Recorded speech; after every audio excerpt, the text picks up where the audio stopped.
두아디라 동남쪽 50km 지점에 병풍처럼 둘러싼 난공불락의 요새에 사대라고 하는 고대 도시가 있었습니다.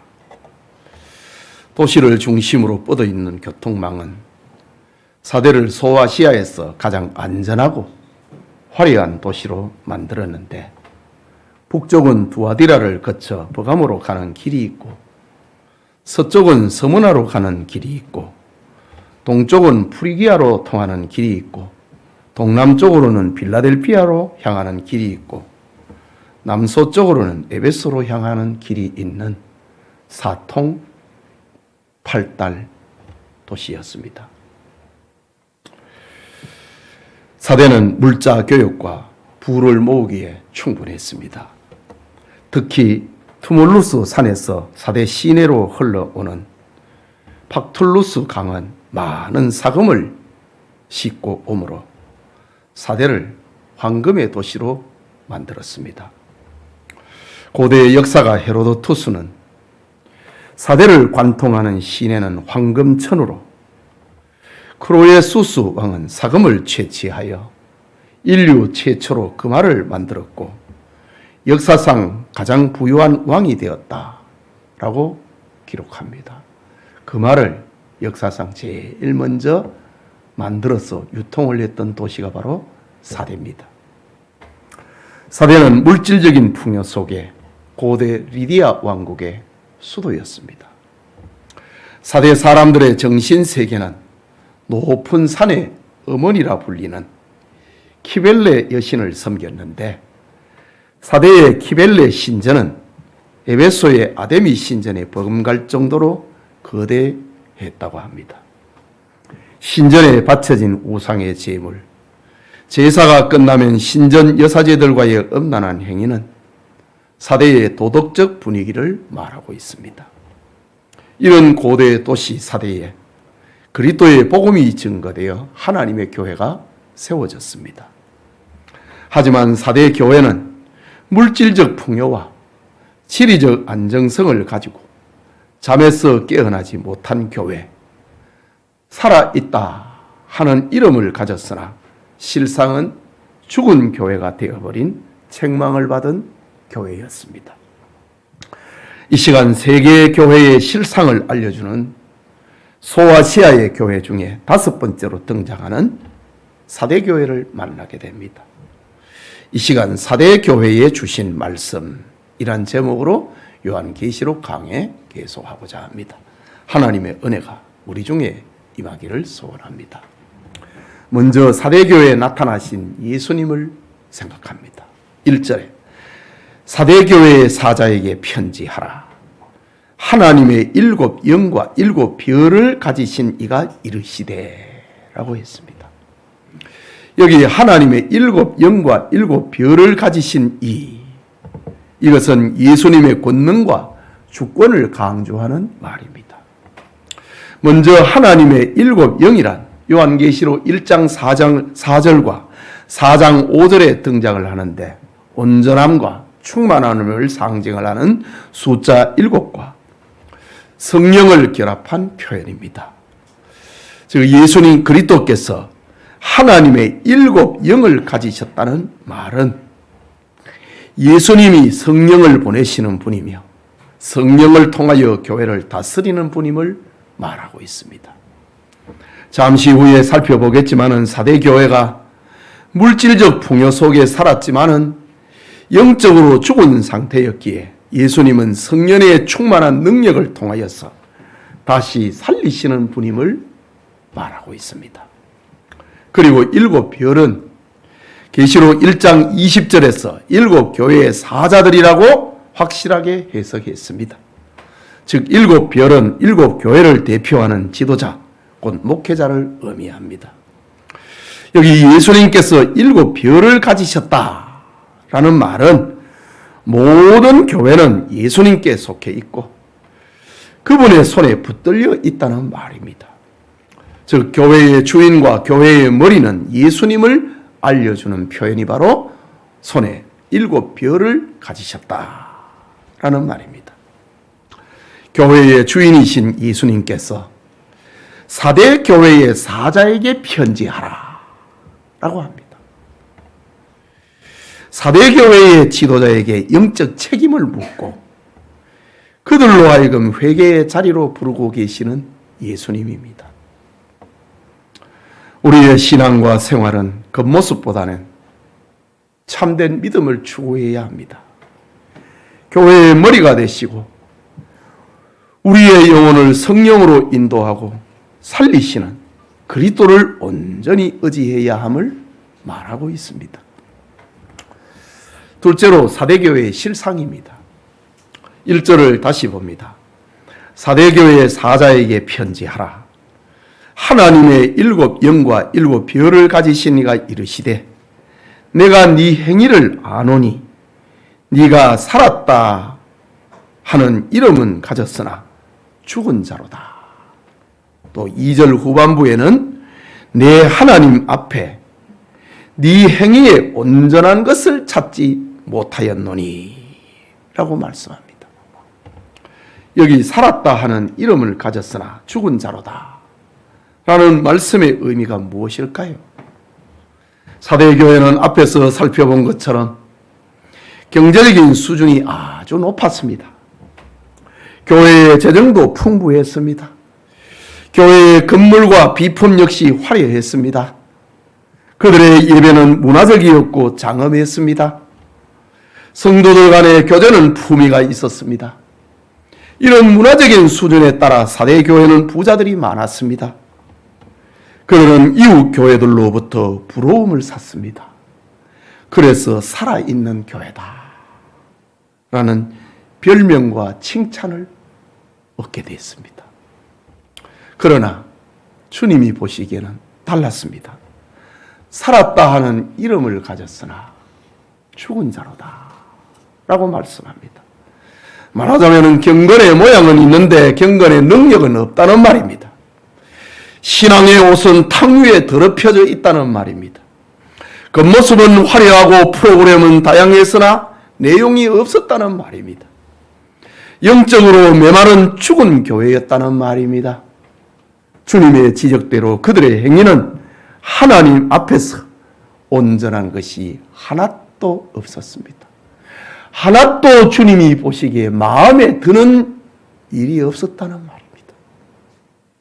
교회에서 수많은 일을 했는데 살았다 하는 이름을 가지고 이웃한 교회들로부터 많은 칭찬과 부러움을 받았지만은 주님이 보시기에는 마음에 드는 것이 하나도 없었다고 합니다. 그래서 주님으로부터 준엄한 책망을 받고 있습니다. 그렇다면 4대 교회가 이렇게 된 이유는 무엇이었을까? 첫째는 교회의 세속화 때문입니다. 4대 교회는 소아시아에서 가장 오래된 도시 중에 하나였고 교육과 상업의 중심지이니 사방에 돈이 모여들었습니다. 그러니 사치가 심하고 부도덕이 범람했습니다. 도시의 주신인 키벨레는 음탕한 여신이었는데 이 여신의 영향이 온 도시에 퍼져 있었습니다. 그뿐만 아니라 사대는 천년 요새를 자랑하는 도시의 모양처럼 전후 좌우에 아무런 장애나 위험이 없었습니다. 황제의 숭배로부터 오는 위협도 없었고 박해에서 오는 위협도 없었습니다. 에베소 교회와 버가모 교회를 괴롭혔던 이단 니콜라단과 발람의 교훈도 그 교회에는 없었습니다. 두아디라 교회를 괴롭혔던 이세벨주의의 강계도 없었습니다. 그리고 유대인들의 악의에 찬 중상모략과 위협도 없었습니다. 4대 교회는 내적으로 외적으로 어떤 신앙의 저항도 받지 않았습니다. 오랫동안 평화가 지속됐습니다. 그럼에도 불구하고 그들의 평화는 주님이 보실 때는 죽은 평화다라고 진단하십니다. 성도들의 안락함은 서서히 세상에 물들도록 만들었습니다. 세상에 저항하는 것이 아니라 세상과 타협을 했습니다. 그들은 죽음이 언제 시작된 것인조차도 몰랐습니다. 세속에 오염된 교회는 존재의 의미도 영향력도 끼칠 수가 없는 것이었습니다. 두 번째는 사대교회가 이렇게 된 이유는 생명보다 형식에 치우쳤기 때문입니다. 주님께서는 네가 살았다 하는 이름을 가졌으나, 이거 외형을 말하는 겁니다. 사대교회가 많은 활동을 했다는 말입니다. 돈도 많고 인물도 많고 사람도 많으니 큰 일을 했다는 말입니다. 그들은 성경을 배웠습니다. 세례도 받았고 기도도 하고 헌금도 많이 했습니다. 교세를 위한 교인들 간의 프로그램과 구제도 많이 했습니다. 그는 어떤 어려움에 부딪혀 있는 것도 아니었고 교회 운영에 어떤 부족함이 있는 것도 아니었습니다. 그럼에도 생명이 없었습니다. 마치 만들어 놓은 조화와 같았습니다. 형식적인 교회 생활은 사대교회의 성도들의 신앙을 화석처럼 만들어 놓았던 것입니다. 살았다 하는 이름은 가졌으나 죽었다. 조화와 같고 화석화되었다는 말입니다. 여러분, 교회의 본질은 예수 그리스도를 뜨겁게 사랑하는 생명력에 있습니다. 간절함에 있습니다. 절박함에 있습니다. 생명이 없는 곳에는 울음과 부패와 사망의 냄새가 지배합니다. 생명이 없는 곳에는 잎만 무성한 열매 없는 나무가 됩니다. 생명이 없는 곳에는 바람에 불려가는 물 없는 구름 같고 목마른 사람을 속이는 광야의 빈 우물과 같습니다. 본문을 자세히 보면은 주님은 사대교회에서 온전한 것을 찾지 못했다고 합니다. 뭘 하는 것 같은데, 뭘 많이 하는데 온전한 것이 없었다고 합니다. 바로 인본주의를 말하는 겁니다. 속이 비어서 껍질만 남아 있다는 말입니다. 웅장하고 장엄한 예배를 드리고 헌금하고 선한 사업도 많이 하는데, 문화를 선도해 나갔는데 그 안에는 인본주의가 가득 차 생명이 없었다고 합니다. 여러분, 사대교회는 오늘날 세상을 닮아가고 세상에 동화되고 세상을 모방하는 교회를 향한 경고요, 성도들을 향한 경고입니다. 사대교회는 생명보다 형식에 치중하는 교회를 향한 경고입니다. 사대교회는 본질을 떠나 비본질에 몰입하는 교회를 향한, 성도들을 향한 경고입니다. 혹시나 우리의 모습과 닮은 데는 없는지 살펴보고 각성해야 됩니다. 이유는 죽지 않기 위함입니다. 세 번째로 사대교회를 향한 주님의 권면을 봅니다. 2절과 3절입니다. 같이 읽겠습니다. 너는 일깨워 그 남은 바 죽게 된 것을 굳건하게 하라. 내 하나님 앞에 내 행위에 온전한 것을 찾지 못하였노니 그러므로 네가 어떻게 받았으며 어떻게 들었는지 생각하고 지켜 회개하라. 만일 일깨지 아니하면 내가 도둑같이 이르리니 어느 때에 네게 이르는지 네가 알지 못하리라. 너는 일깨어. 너가 누구지요? 지금 사대교회의 사자입니다. 목회자입니다. 너는 일깨어서 그 남은 바 죽게 된 것을 굳건하게 하라. 교회를 살려내라고 주님 말씀합니다.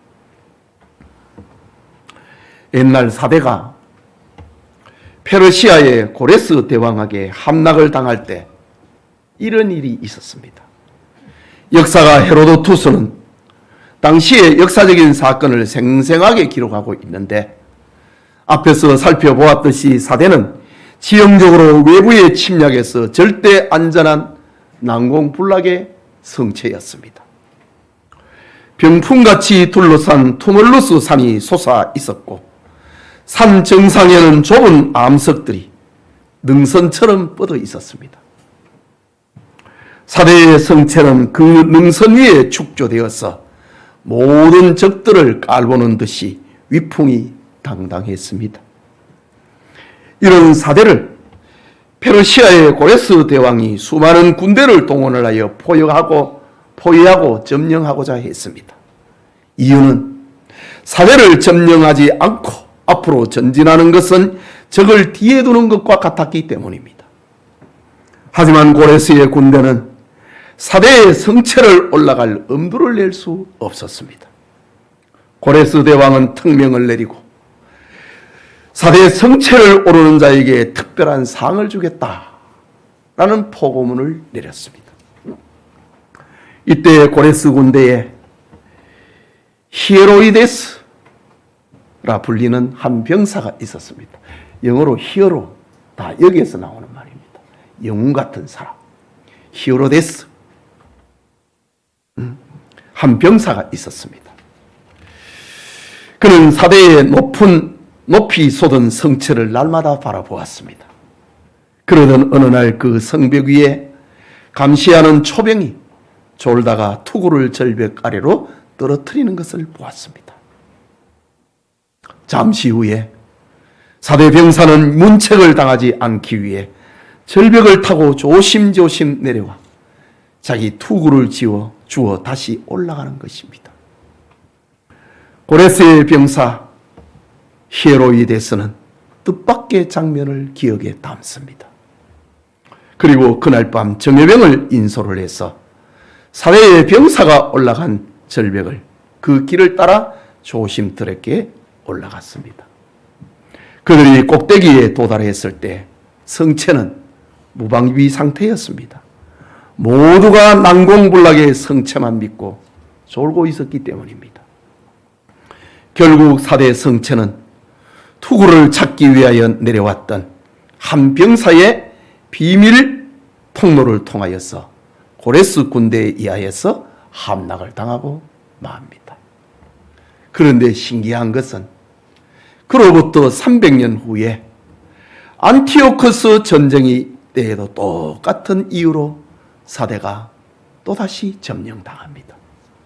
주님은 이러한 역사성을 가지고 있는 사대에 누구나 알고 있는 역사적 교훈을 들어 교회에 건면을 하면서 사대 교회가 사는 길 5가지를 알려줍니다. 첫째는 깨어있으라. 2절 말씀이지요. 너는 일깨어 그 남은 바 죽게 된 것을 굳건하게 하라. 일깨라, 깨어라고 합니다. 이것은 성체를 지키는 초병의 자세를 가리키는 말입니다. 교회의 영적 각성을 말합니다. 교회가 새로워지는 방법은 다양한 프로그램을 운영하는 것이 아니고 영적 각성에 있습니다. 세상에 물들지 않는 영적 민감함에 교회가 살 길이 있다는 말입니다. 여러분, 신앙생활은 오래 한 사람일수록 타성해졌고 형식에 빠져 있습니다. 이때 깨어있는 사람만이 주님을 만날 수 있습니다. 정복을 당하지 않으려면, 망하지 않으려면 난공불락의 성체라 할지라도 파수꾼은 깨어 있어야 하는 겁니다. 성도는 깨어 있어야 산다. 둘째는 굳건하게 하라 라고 했습니다. 2절의 말씀이지요. 그 남은 바 죽게 된 것을 굳건하게 하라고 했습니다. 여기 굳건하게 한다 라는 헬라 말은 스타리손이라는 말인데 고정을 시킨다, 단단하게 한다, 지탱한다 라는 말입니다. 이것은 죽게 된 신앙의 기초를 다시 바로잡으라는 말입니다. 그리스도라는 반석 위에 굳게 세우라는 말입니다. 즉 세상의 가치관이나 사람들의 시선에 따라 흔들리지 말고 오직 하나님의 말씀과 하나님의 뜻에 따라 신앙을 정립하라는 말입니다. 누구에게 준 말입니까? 사대교회 사자에게 준 말입니다. 너는 죽게 된 것을 바로잡아라. 다시 그리스도의 반석 위에 교회를 세우라고 합니다. 셋째는 생각하라고 했습니다.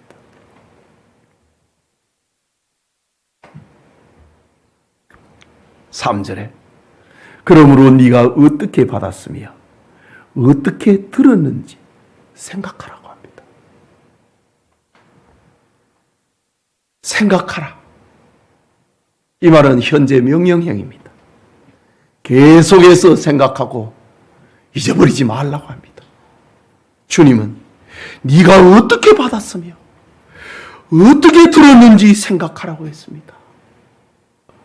어떻게 신자가 되었는지, 어떻게 교회가 세워졌는지, 어떻게 네가 교회의 목사가 되었고 교회의 일꾼이 되었는지 끊임없이 생각하라.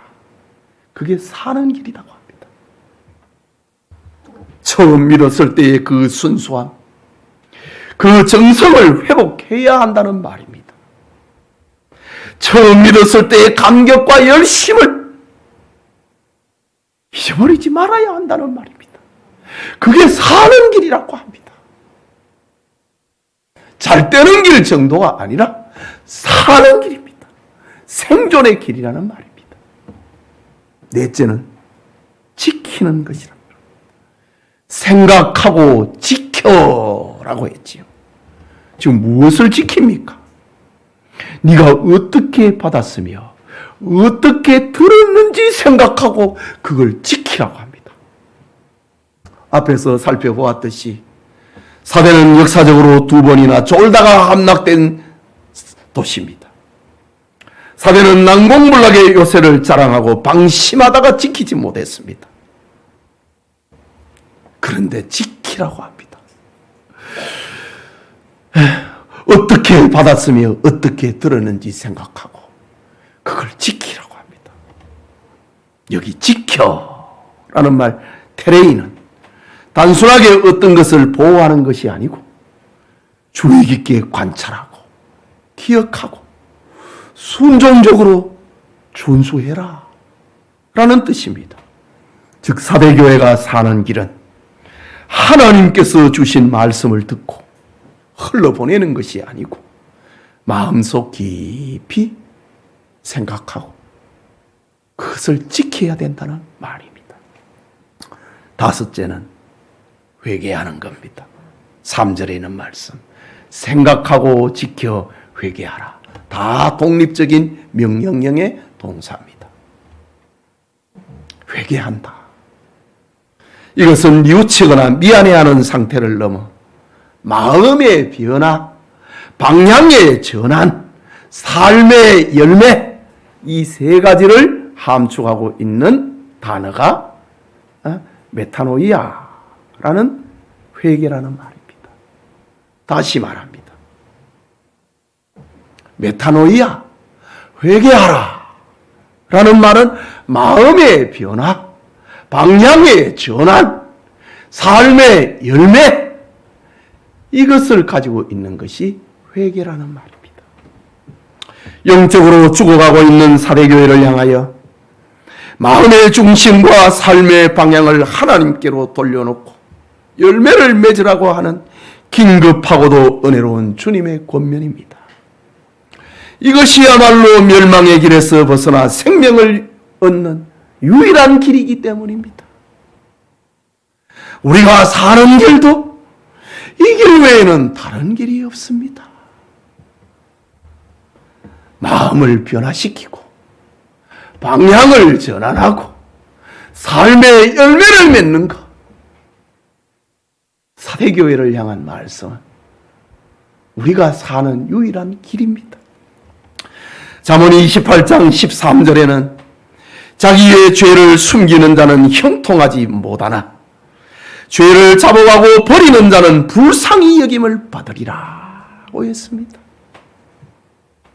회개를 통하여서 회복의 은총, 살아나는 은총이 우리 교우들에게도 있기를 소원합니다. 마지막으로 사대교회의 소망과 약속입니다. 본문 4절과 5절을 봅니다. 그러나 사대의 그 옷을 더럽히지 아니한 자 몇 명이 네게 있어 흰옷을 입고 나와 함께 다니리니 그들은 합당한 자인 영고라. 이기는 자는 이와 같이 흰옷을 입을 것이요 내가 그 이름을 생명책에서 결코 지우지 아니하고 그 이름을 내 아버지 앞과 그의 천사들 앞에서 시인하리라 했습니다. 다른 교회는 칭찬이 먼저 있고 책망이 나중에 있는데 사대교회는 책망이 먼저이고 칭찬은 조금 있습니다. 몇 명이 남아있다고 합니다. 이유는 사대교회의 절대 다수가 죽은 자가 되었기 때문입니다. 다 세상을 닮아버렸다 이거지. 다 인본주의 교인이 되어버렸다는 말입니다. 사대교회 대부분이 세속화되었고 부패하여 온전한 교인이 없었습니다. 온전한 프로그램도 없고 온전한 교인도 없었습니다. 그런데 그 중에 자기 옷을 더럽히지 아니한 자 몇 명이 있다. 그들이 주님께 기쁨과 교회의 희망이 되고 있는 겁니다. 여기 그 옷을 더럽히지 아니한 자, 남은 자, 교회의 희망. 그들은 주님의 보혈로 깨끗함을 받은 자요, 세상에 살면서 자기를 더럽히지 않은 자였습니다. 주님은 사대교회의 영적 죽은 자들 가운데서 살아있는 몇 명이 있다고 합니다.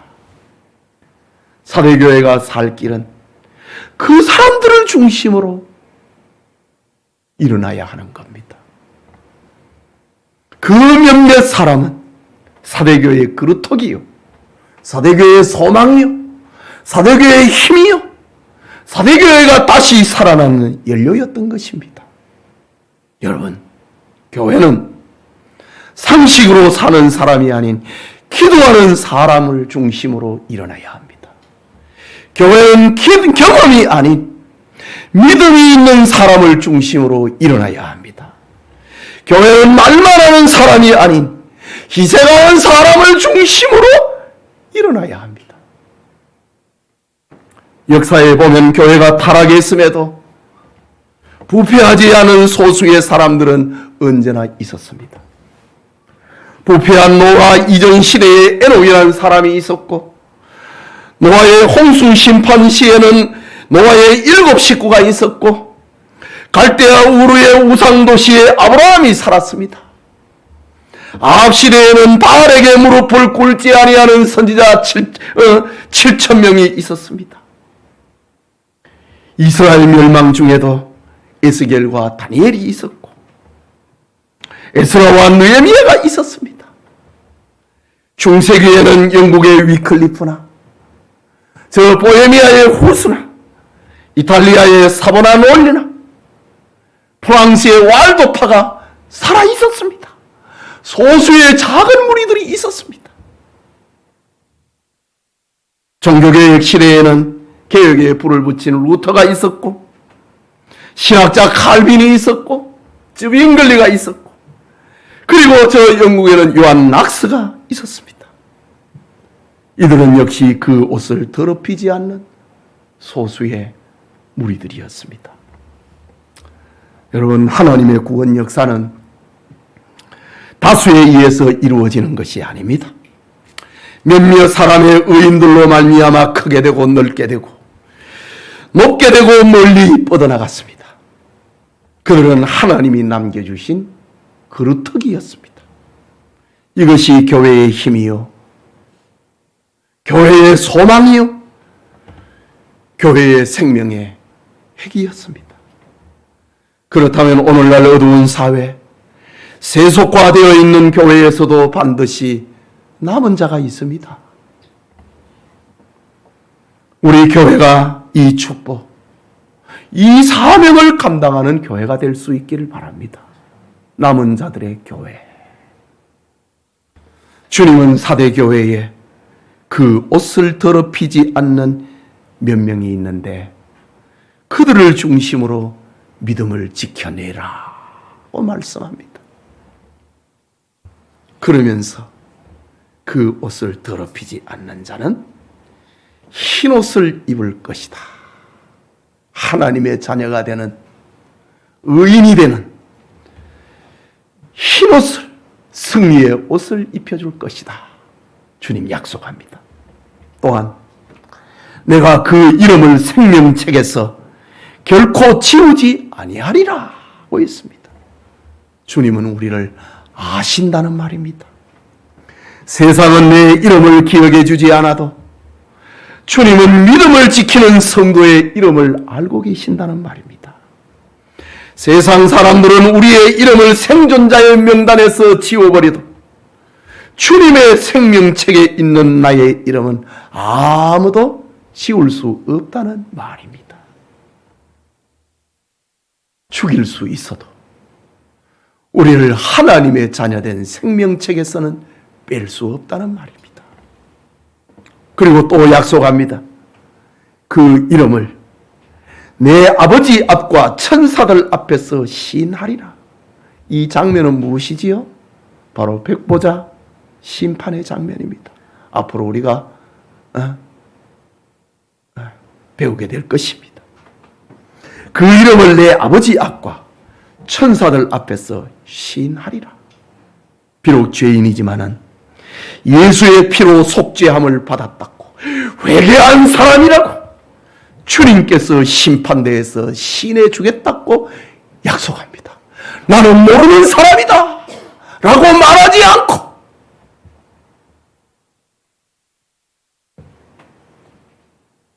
내가 그를 위하여서 죽었다고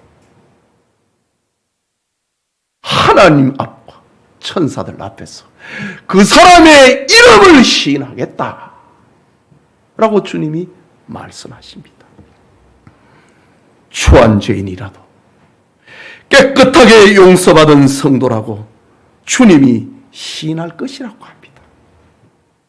세상에서는 부귀와 영화를 누리지 못했어도 예수님 없이는 못 사는 사람이라고 주님께서 하나님 앞에서 천사들 앞에서 시인해 주겠다 라고 약속하고 있습니다.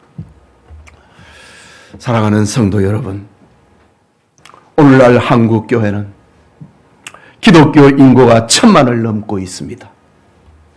어디를 가든지 쉽게 기독교인을 만날 수 있고 교회 또한 수없이 많습니다. 하지만 이런 외형적 규모에 비하여서 교회가 세상에서 차지하고 있는 위상은 너무나 빈약합니다.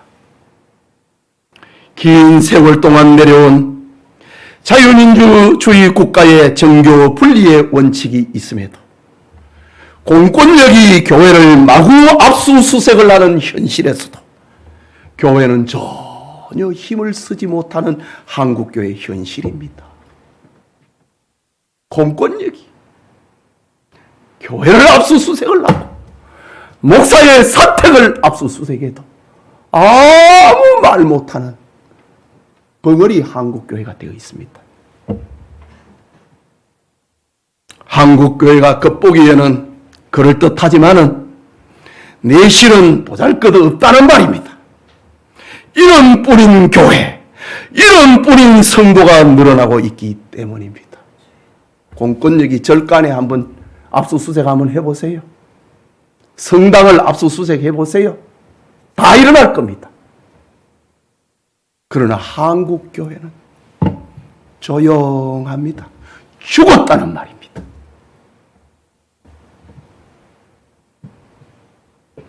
교회가 맞설리는 소금처럼 사람들에게 짓밟히고 있다는 말입니다. 살았다 하는 이름은 가졌으나 세계의 제일 큰 교회를 가졌다는 이름을 가졌으나 죽은 자로다 라는 책망받는 사대교회가 오늘 한국교회와 성도들을 경고하고 있는 겁니다. 예배드리는 성도님, 우리는 사대교회의 길을 가고 있지 않은지 돌아봐야 합니다.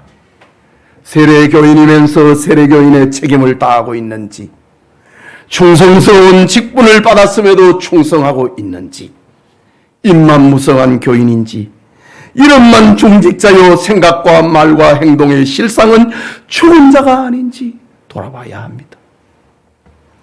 왜 살았다 하는 이름을 가졌으나 죽은 자가 되었습니까? 세상과 닮아버렸기 때문입니다. 너희가 세상에서 미움을 받는 것은 너희가 세상에서 속한 사람이 아니고 내게 속했기 때문이다.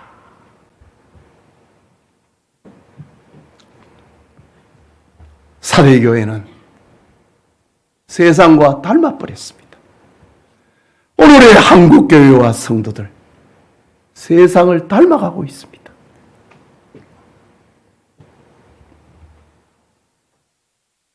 세상에 안주하고 있기 때문에 생명과 구원의 본질보다는 형식에 치우쳐 있기 때문입니다. 그러면 어떻게 해야 살 수 있습니까?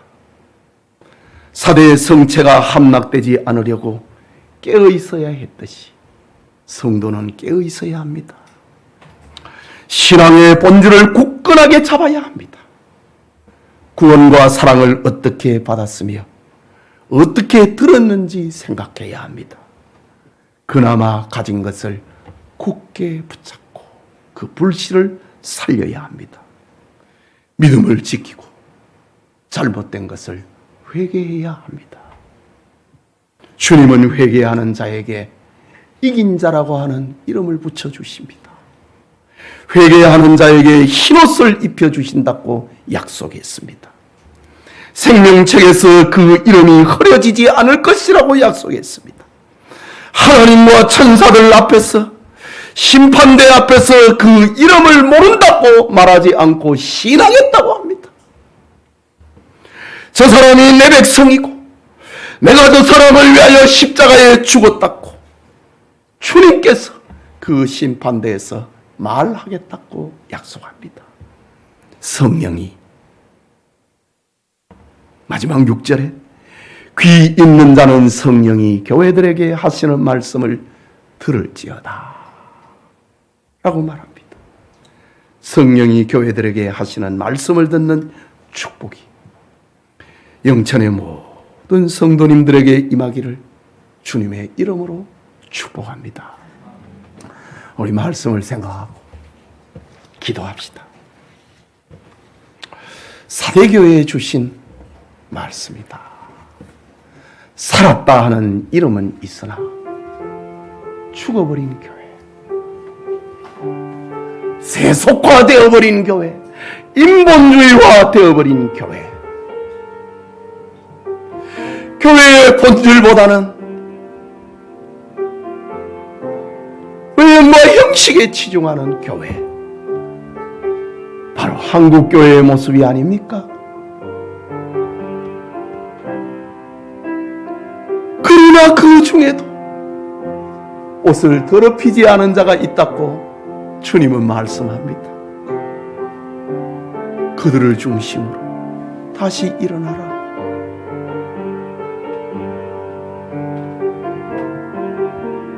회개하라.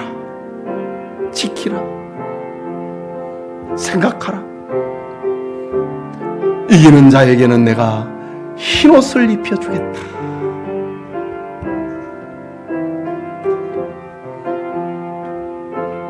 생명책에서 그 이름을 지우지 않을 것이다.